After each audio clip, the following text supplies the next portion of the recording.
Θα πάμε τώρα να δούμε το βίντεο που έχει ετοιμάσει και έχει επιμεληθεί η Σάρα Ιτσέλα και το μοντάζ έχει κάνει ο Αλέξανδρος Θεοδόρου και ο Μάκης Παπαλουκάς για τη συνέντευξη την αποκλειστική που έδωσε η Υπουργός Ναυτιλίας του Γιβραλτάρ, η κυρία Τζέμα Άριας Βάσκες, ελπίζω να λέω καλά το όνομά της, στο Γιώργο Γεωργίου, το συνεργάτη μας εδώ, της τηλεόρασης Ναυτεμπορικής και στην Εφημερίδα.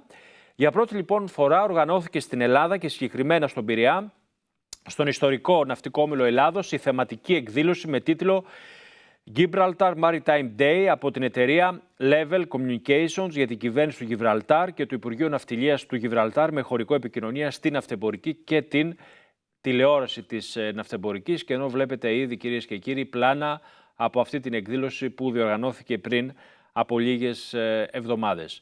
Πάμε λοιπόν σε αυτό το σημείο να δούμε τι είπε η Υπουργός Ναυτιλίας του Γιβραλτάρ, η κυρία Βάσκες, στο Γιώργο Γεωργίου.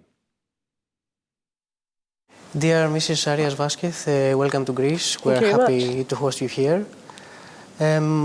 What is Gibraltar Maritime Day and why is it being organized in Greece this year? Well, first of all, thank you for having me and thank you for organizing this.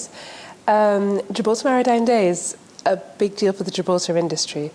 It's one of the first outreach programs that we're doing. So we are intending on bringing the Gibraltar market here, so Gibraltar players in the market here, to showcase what Gibraltar is and how Gibraltar can work with the Greek market in order to expand the market, obviously. So what we intend to do is something that we've done before in Gibraltar with the financial services business, where we go out to other jurisdictions and listen to the jurisdictions to see what they need, to see how we can work with them. How can Greece as a large maritime nation and Gibraltar as an upcoming and promising maritime hub cooperate, and what results would such a cooperation bring in the fields of decarbonization and digitalization, two of the biggest challenges the shipping industry faces?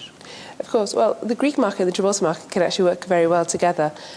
Gibraltar offers a lot of things which are quite attractive, from my understanding, to the Greek market.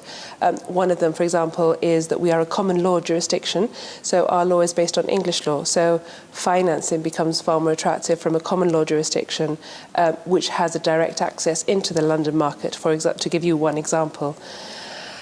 In the decarbonisation space, which is an area where everybody's very conscious now, we are all looking to decarbonise. Gibraltar's got commitments based on its own Climate Change Act, and the Gibraltar port is working along with other ports worldwide on strategies for decarbonisation.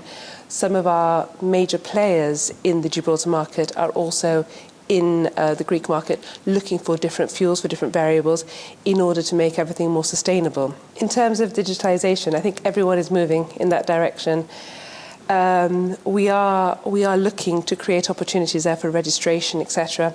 And one of the attractions of Gibraltar, for example, is the fact that it's a jurisdiction that has a red ensign. It's a red ensign jurisdiction, so the flag is quite an attractive flag.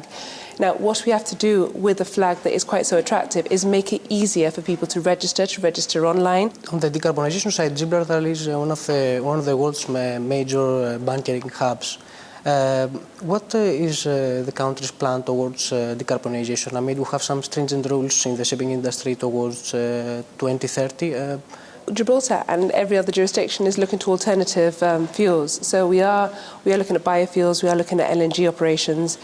We are looking at different ways in order to decarbonise the Gibraltar economy. And working to a plan. Our Climate Change Act has the same commitment to net zero for 2030. We also are looking at reactions to oil spillages, etc. And there was a recent incident in Gibraltar where the reaction was extremely good, extremely quick and extremely efficient.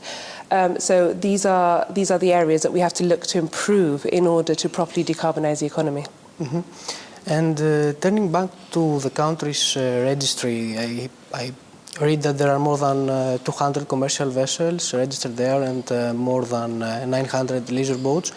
What are do you believe, the primary reasons for a ship owner to enter the country's register, and what make it so attractive and maybe distinctive compared to other competitive registries?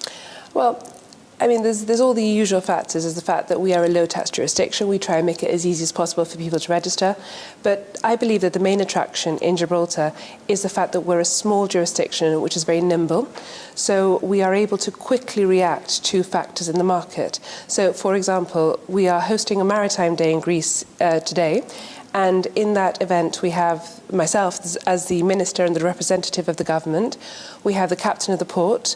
We have the maritime administrator. We have representatives from the university, and we have industry from Gibraltar as well.